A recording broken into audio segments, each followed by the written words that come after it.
성경 공부하겠습니다. 오늘 함께 보실 말씀은 욥기 30장입니다. 욥기 30장 1절에서 15절 말씀입니다. 제가 가진 성경으로 구약 성경 789면입니다. 욥기 30장 1절에서 15절입니다. 욥기 30장 1절에서 15절 말씀입니다. 제가 먼저 읽고 교독하도록 하겠습니다. 그러나 이제는 나보다 젊은 자들이 나를 비웃는구나. 그들의 아비들은 내가 보기에 내 양떼를 지키는 개 중에도 둘만하지 못한 자들이니라.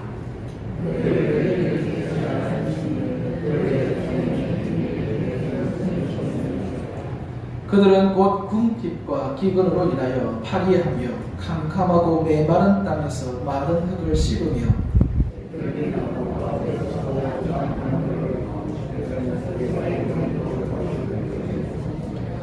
무리가 그들에게 소리를 지르므로 도둑같이 사람들 가운데에서 쫓겨나서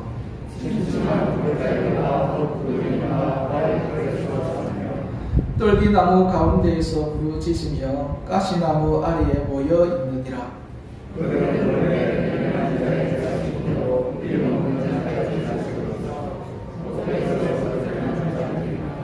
이제는 그들이 나를 노래로 조롱하며 내가 그들의 놀림거리가 되었으며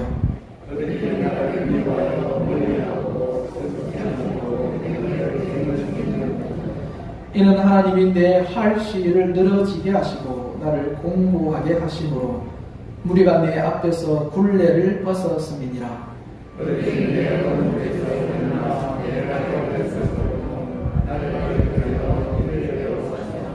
그들이 내 길을 헐고 내 재앙을 재촉하는데도 도울 자가 없구나.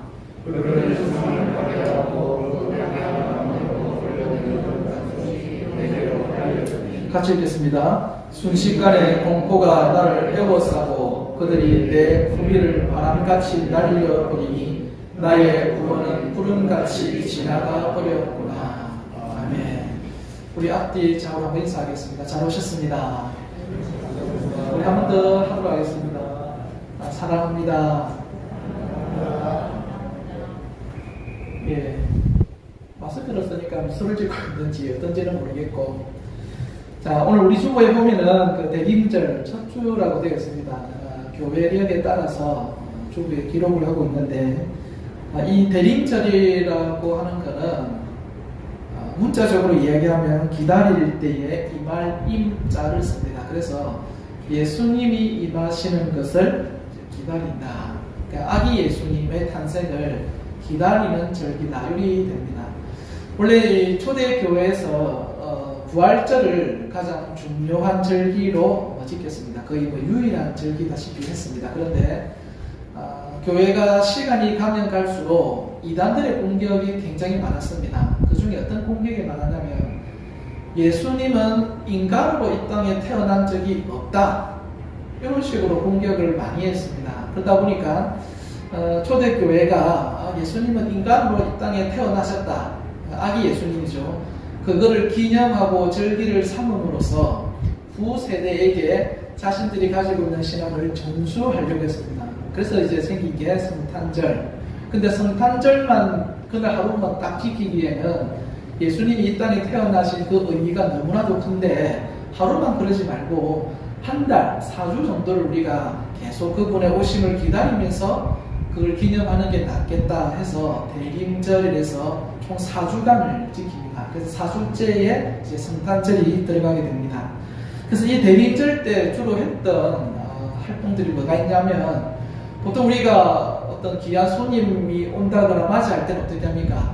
집 청소 싹 하고 또 집도 꾸미고 치장하고 하지 않습니까? 그래서 예수님이 이 땅에 오실 건데 그걸 기념하는 우리로서 그분이 오심을 기다리면서 우리 교회를 어떻게 하냐면 청소하고 꾸미고 하는 이런 것들을 했습니다. 그래서 안 믿는 사람들은 성탄절 산타 이야기하면서 집도 꾸미고 가게도 꾸미고 이러지만 예수 믿는 사람들은 누구를 기다리는 겁니까?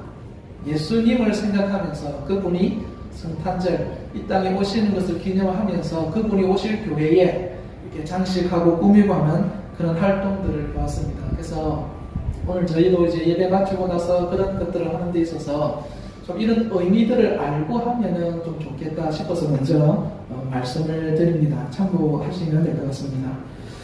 과거에 어떤 한 목사님이 계셨습니다. 이 목사님이 전도 사역을 굉장히 열심히 하셨는데 하루는 전도하다가 뜻하지 않게 그 지역에 있는 군부대에서 이제 생활하는 군인 한 분을 만난 거예요.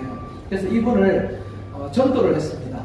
이분에게 예수님에 대해서 이야기하고 예수님을 영접하고 예수님을 믿고 이제 교회 생활을 하게 됐습니다. 근데 이 신앙생활을 잘하던 군인이 군부대에서 어떤 일을 하다가 다친 거예요. 다쳐가지고 군 병원에 이제 이송이 되는 겁니다. 이송이 되니까 이제 목사님이 속으로 생각하기로 이분이 교회 온 지 얼마 안 됐는데 이 일로 낙심하지 않았을까 염려가 되는 겁니다. 그래서 한번 신방을 가봐야 되겠다 싶어서 군 부대 병원으로 신방을 간 거예요. 그래서 이 얘기 저 얘기를 주고받다가 이분이 대뜸 하는 이야기가 뭐냐니까 목사님, 저는 예수 믿으면 다 잘 될 줄 알았는데 이거 지금 제 신세 보니까 그거 아닌 것 같습니다. 지금 다쳐가지고 병원에 입원해가지고 이게 뭐 하는 건지 모르겠다고 그러면서 던지는 말이 뭐냐면 내가 다칠 때 하나님은 휴가 간 거 아닙니까? 하면서 약간 또 비꼬기도 하고 후회하기도 하고 그렇게 얘기를 하더랍니다. 그래서 목사님이 역시 이분에게 더 엊그지고 하구나. 초신자한테 왜 하나님이 이런 어려움을 줬을까 고민이 되는 거예요. 그래도 목사님께서는 그 군인을 붙들고 하나님의 어떤 선하신 계획이 있어서 그럴 겁니다. 우리는 모르지만 목사님도 모르죠. 뭔가 있을 겁니다 하고 기도하고 헤어졌습니다. 근데 그 뒤로 교회 안 오더래요. 안 오고 아이고 이분이 이렇게 또 믿음을 잃어버리는 것 같다 이렇게 하고 있는데 몇 달 지나서요. 이 군인이 갑자기 교회를 오는 겁니다. 교회를 오는데 혼자 오는 게 아니라 어느 한 예쁜 아가씨를 하면 되고 교회를 오는 거예요. 그러면서 하는 이야기가 목사님 저 이제 하나님의 뜻을 알 것 같아요. 그때는 몰랐는데 이제는 알 것 같아요. 그렇게 얘기를 하더랍니다. 그래서 이게 무슨 일이냐고 하니까 자기 옆에 데리고 온 아가씨를 소개하는데 이 아가씨를 만난 것을 이야기하는데 군부대에서 자기 몸을 다치니까 이제 몸 재활 치료를 할 거 아닙니까? 그때 재활 치료를 할 때에 자기 재활 치료를 담당했던 간호사가 그분인 거예요. 거기에 눈이 맞아서 재활 치료하면서 눈이 맞은 거라. 그러니까 재활 치료가 얼마나 재밌겠습니까? 그래 맞아가지고 이제 결혼을 하게 된 거예요. 이분 생각하기로 내가 안 다쳤으면은 군 병원에 갈 일도 없고 군 병원에 안 갔으면 그 아가씨도 뭐 하는 겁니까? 못 만나는 거죠. 못 만나고 평생 싱글로 살 수도 있었는데 다행히 다쳐서 병원에 가서 간호사 만나서 결혼해서 이게 다 하나님의 뜻이었구나. 그때는 몰랐는데 지나고 보니까 그 가운데 하나님의 숨은 뜻이 있구나 하는 것을 본인이 이제 직접 겪어서 알게 되었다. 그 고백을 합니다. 그래서 저와 여러분 가운데서 우리가 어떤 어려움을 겪고 있는지 사실 잘 모릅니다. 다 모르고 알 수도 없고 그러나 성경에서 분명히 이야기하는 것은 그 고난 가운데도 하나님의 뭐가 있는 겁니까? 뜻이 있는 겁니다. 우리는 모를 하나님의 뜻이 있기 때문에 시간이 지나고 나면은 그 뜻을 우리가 발견하게 될 줄로 믿습니다. 그 믿음으로 우리에게 주어진 크고 작은 어려움들을 이겨낼 수 있게 되기를 바랍니다. 근데 문제는 뭐냐면 이때까지 욥이 그렇게 고백을 했습니다. 지금 내가 겪는 고난은 죄로 인한 것이 아니고 뭔가 하나님의 뜻이 있는데 뭔지를 모르겠다. 그것 때문에 내가 겪고 있는 것 같다. 얘기하면서 어떻게 버텨왔습니다. 오늘 본문까지. 근데 버티고 왔는데 오늘 본문에서 욥은요. 정말로 자기를 힘들게 하는 게 무엇인지를 친구들에게 쏟아놓습니다. 친구들하고 대화가 안 되니까 야 너희들 자꾸 내보고 뭐 죄 어쩌고저쩌고 얘기하는데 진짜 내가 왜 힘들어하는지 내가 너한테 얘기해 줄게. 한번 들어봐 하고 이야기하는 게 오늘 본문의 내용입니다. 그래서 욥이 정말로 힘들어하는 것이 무엇인가를 보려고 하면은 먼저 29장을 한번 볼게요. 29장 욥기 29장 8절입니다. 욥기 29장 8절 찾으셨습니까? 우리 8절 한번 다 같이 읽어보겠습니다. 시작.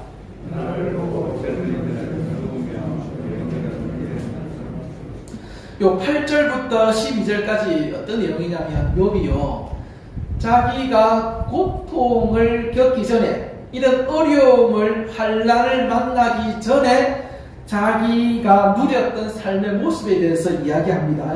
그때 8절에 보니까 나를 보고, 나는 욥입니다.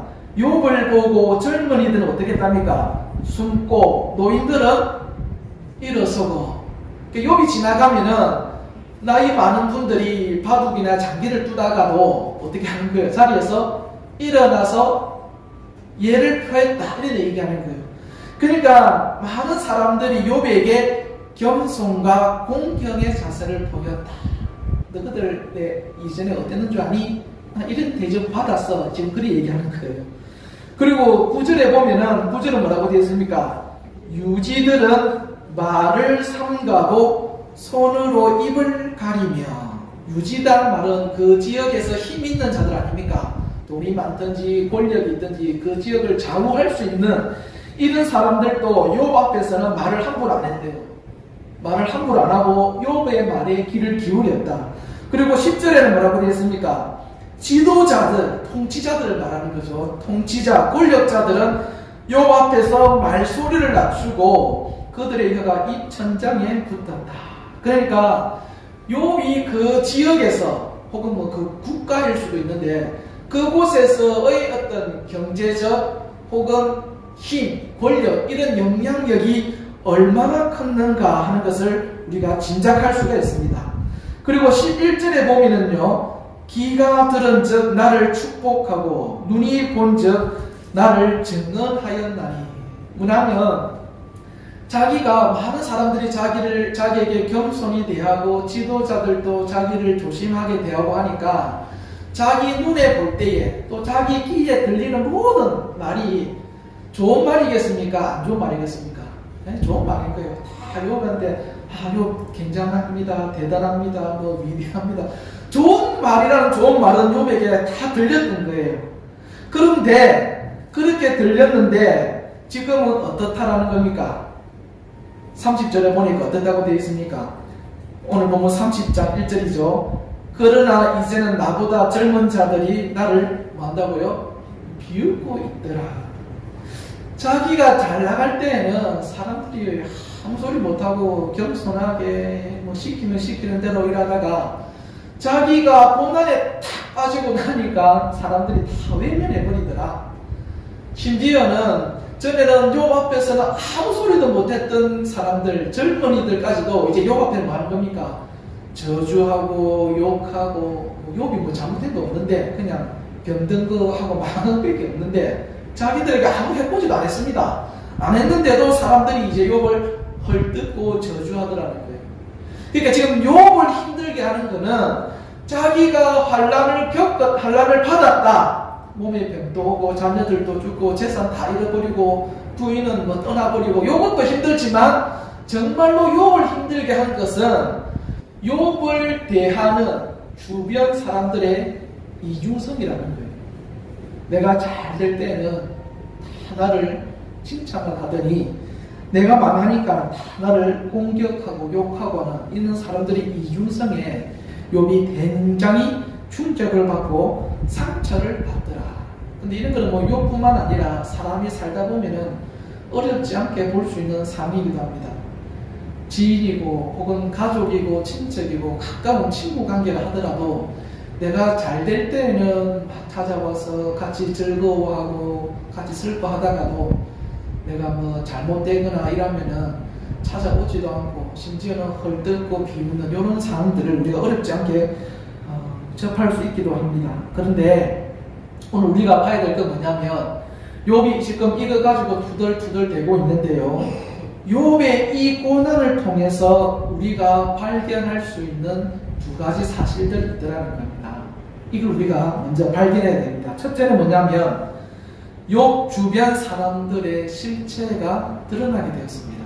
욥 주변 사람들의 실체. 욥이 잘 나갈 때의 사람들이 자기에게 구신구신하고 자기 말 잘 들어주고 할 때에 욥은 그 사람들이 다 착한 줄 알았습니다. 근데 막상 자기가 고난에 빠지고 나니까 그 사람들이 어찌 되는 겁니까? 감추어져 있던 본 모습이 드러나는 거예요. 아, 이 사람들은 원래 나한테 이런 태도를 가지고 있었구나 하는 것을요, 욥이 발견하게 된 겁니다. 그 다음에 더 중요한 건 뭐냐면, 둘째로 이 고난을 통하여서 욥 자신이 어떤 사람인가 하는 것을 보게 된 거예요. 이거 이해가 되십니까? 욥 자신도 몰랐던 자신의 실체를 보게 된 겁니다. 오늘 읽지는 않았습니다만은 29장 18절 한번 찾아볼까요? 29장 18절입니다. 29장 18절 찾으셨습니까? 29장 18절 우리 다 같이 한번 읽어보겠습니다. 시작.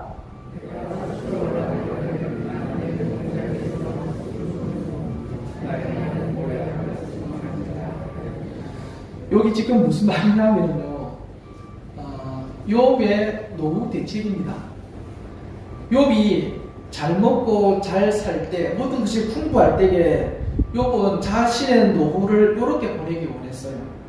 자신의 삶의 마지막을 어디서 보낸다고요? 안락하고 편안한 내 보금자리에서 나는 숨을 거둘 것이다. 그리고 나의 날은 모리알같이 많으리라. 은퇴하고도 살 날이 많다 이거예요. 근데 또 자기는 평안한 거예요. 가진 게 많으니까. 이게 나름대로 욥이 계획했던 그의 노후 계획이었습니다. 그런데 지금 욥이 자신이 생각했던 그 노후 계획대로 흘러갑니까? 아니거든요. 생각지도 못한 폭탄을 맞은 거예요. 그러니까 욥이 여기에 머리가 아픈 거예요. 하나님, 이거는 제가 생각한 노후 계획이 아닌데요. 저 이런 계획 세운 적 없습니다. 왜 저한테 이렇게 하시는 겁니까? 그러니까 욥이 계획했던 그의 삶의 전 과정이 하나님의 주시는 고난으로 인해서 다 흐트러져 버린 거예요. 이것이 욥을 더 힘들게 만들었어요. 그러니까 30장 1절에서 뭐라고 얘기하느냐? 그러나 이제는 나보다 젊은 자들이 나를 비웃는구나. 그들의 아비들은 내가 보기에 내 양떼를 지키는 뭐마도 못한답니까? 개 중에도 들지 못한다. 여러분, 욥이 지금 자기를 비난하는 사람들에 대해서 뭐라고 이야기하냐면, 야, 지금 내 비난하는 그 사람들, 우리 집 그 양떼 지키는 그 개 중에도 들지 못하는 존재야. 쉽게 말하면 개보다도 못한 존재야. 이렇게 이야기하는 거예요. 근데 욥이 어떤 사람들입니까? 욥이 어떤 사람입니까? 욥기 1장에서 하나님께서 욥을 의인이다라고 했던 사람 아닙니까? 그리고 실제로 욥은 그 욥기 1장에 보면은 자기 생일 때 가족들이 모이고 나면은요, 생일 잔치를 부리고 나면은 자신의 자녀들 한 명 한 명을 위해서요, 하나님 앞에 제물을 바치면서 제사를 드렸던 사람이에요. 혹여나 마음속에 우리 자녀들이 죄를 짓지는 않았는가, 그래서 하나님 용서해 주십시오 하고 제사를 드렸던 사람이에요. 그만큼 말과 행동을 조심으로 하는 사람인데 30장 1절에 뭐라고 얘기하는 거예요? 자기 대적절을 하면서 개만도 못한 자들이구나. 아마 이거 욥이 이 말 하면서도 자기도 놀랐을 겁니다. 내 입에서 지금 이런 말이 나와? 하고 충격받았을 거예요. 그만큼 지금 욥의 상황은요, 너무 힘들고 어려운 겁니다. 근데 어렵고 힘들다 보니까 자기도 미처 생각하지 못했던, 물론 다른 사람들도 욥을 안 좋게 생각을 했죠. 근데 자기도 그 사람들에 대해서 평상시 어떤 생각을 가지고 있었는가 하는 것이 오늘 이 사건을 통해서 욥의 입으로 나오게 되더라는 겁니다. 이건 이해가 되십니까? 어느 사람이요, 난생 처음으로 새 아파트를 자기 집으로 사고 들어가게 됐습니다. 새 아파트에 들어가니까 얼마나 기분이 좋겠습니까? 야, 이게 내 평생에 내가 벌어서 산 내 새 아파트다 생각하니까 인테리어 싹 더 첨가해서 싹 하고 들어갔어요. 근데 들어가고 몇 달 살다 보니까 곰팡이가 자꾸 피어나는 거예요. 곰팡이가. 그래서 이 곰팡이가 어디서 피는 건가 싶어서 이 건축 관련된 사람을 물어보니까 하는 이야기가, 이거는 곰팡이만 제거해야 될 게 아니고 한번 집을 좀 뜯어봐야 됩니다. 요 가벽을 한번 뜯어서 내부 구조를 봐야 어떻게 되겠습니다. 그러더랍니다. 그래서 이분이 새 집이라서 마음은 아프지만 그 뜯는 게 마음이 그렇잖아요. 그래서 뭐 힘들었지만 곰팡이를 제거해야 된다니까 참 뜯어보자 해서 가벽을 한번 뜯어봤어요. 뜯어보니까 그 가벽 안에 뭐가 있냐면은 공사하고 남은 폐자재들을 거기에 다 쑤셔 넣어놓는 다 쑤셔가지고 폐자재 처리하는 것도 돈이지 않습니까? 그러니까 공사하는 사람들이 그거 좀 아껴볼 거라고 새집 그 틈 속에 다 넣어놓은 거예요. 그러니까 그 폐자재와 그 틈에서 나오는 그로 인해서 곰팡이가 피는 겁니다. 만약에 가벽을 뜯지 않고 그때 드러나는 곰팡이만 긁어냈으면 곰팡이 제거되겠습니까? 제거 안 됩니다. 근데 힘들더라도 가벽을 뜯고 나니까 곰팡이의 원인을 보게 된 거예요. 욥이 겉으로 드러나는 자신의 말과 행위만 고침으로써 나는 신앙생활을 잘한다. 요렇게 가면은요, 그거는 그때 피어난 곰팡이만 제거하는 겁니다. 근데 하나님은 욥에게 환난이라는 것을 통해서 그의 본질을 보시고 그 본질을 고치려고 하시는 거예요.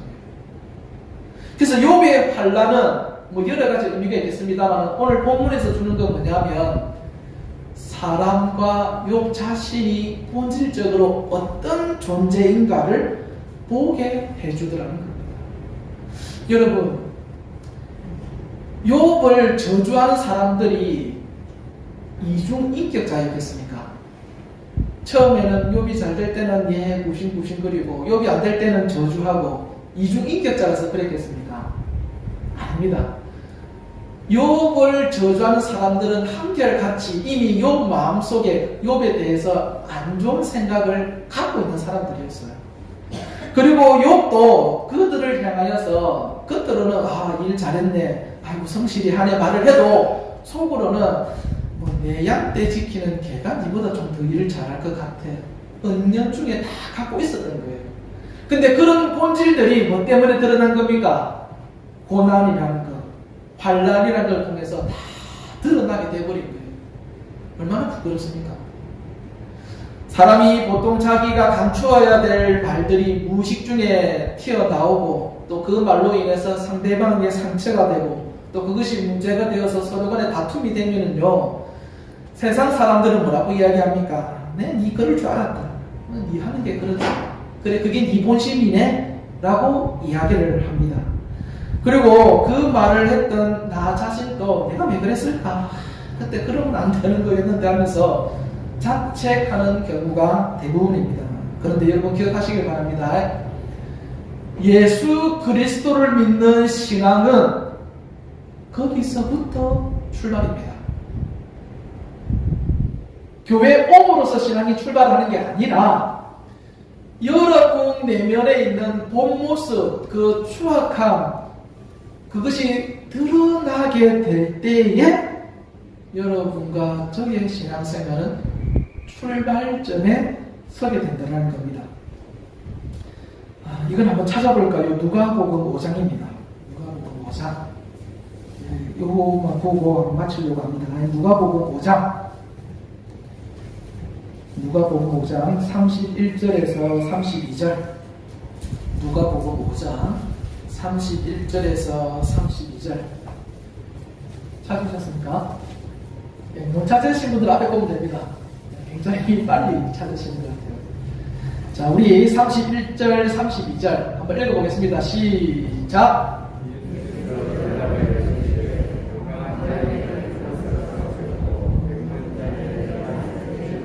32절. 내가 의인을 부르러 온 것이 아니요 죄인을 불러 회개시키려 왔노라. 요 32절 잠시 한번 보시고요. 여기 보면은 예수님이 누구를 부르러 왔답니까? 의인이 아니라 죄인을 부르러 왔다. 근데 성경은요, 의인은 없다고 했습니다.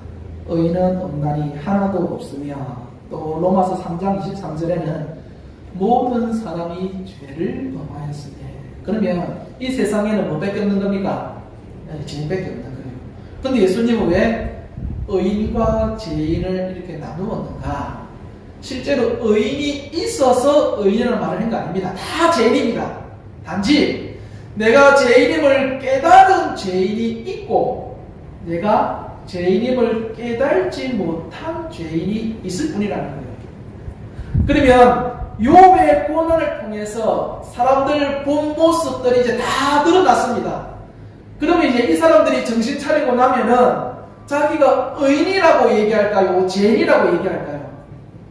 뻔한 거 아닙니까? 아니, 그런 말을 하고도, 그런 행동을 하고도 네가 의인이라고 할 수 있냐? 없는 거예요. 다 죄성이 드러나는 거예요.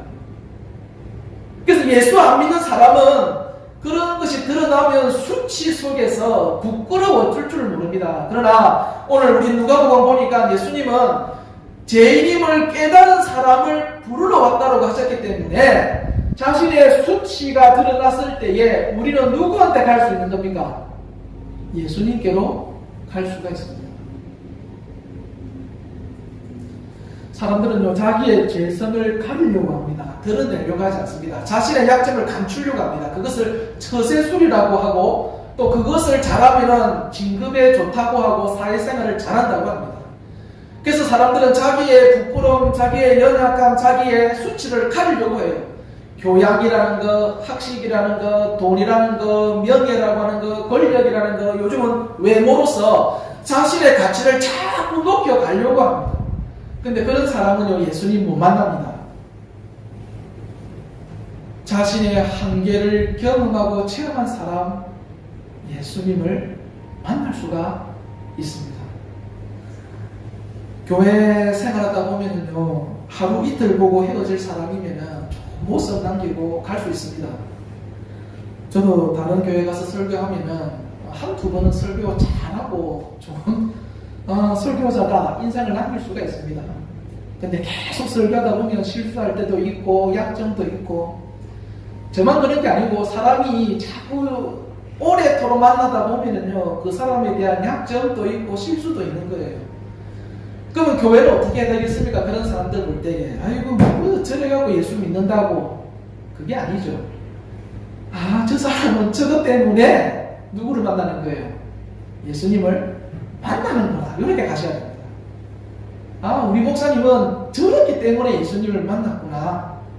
아, 저분은 저 약점 때문에 예수님이 필요했고 예수님을 만난 거구나로 가셔야 됩니다. 뭐 용서하고 뭐 그런 거 없습니다. 그런 거 없으면 우리가 예수님을 필요로 하지도 않고 만날 수도 없는 거예요. 오늘 이 자리에는 저와 여러분들 속에 있는 그 약점들, 그리고 수치와 부끄러움들, 그것이 저와 여러분들의 자랑거리가 될 수 있기를 바랍니다. 그리고 그것을 용납해 줄 수 있기를 바랍니다. 왜 그렇습니까? 우리는 그것을 통해서 누구를 만날 수 있습니까? 예수님을 경험하고 체험할 수 있기 때문에 그렇습니다. 그런 믿음으로 살아갈 수 있는 저와 여러분들 되시기를 바랍니다.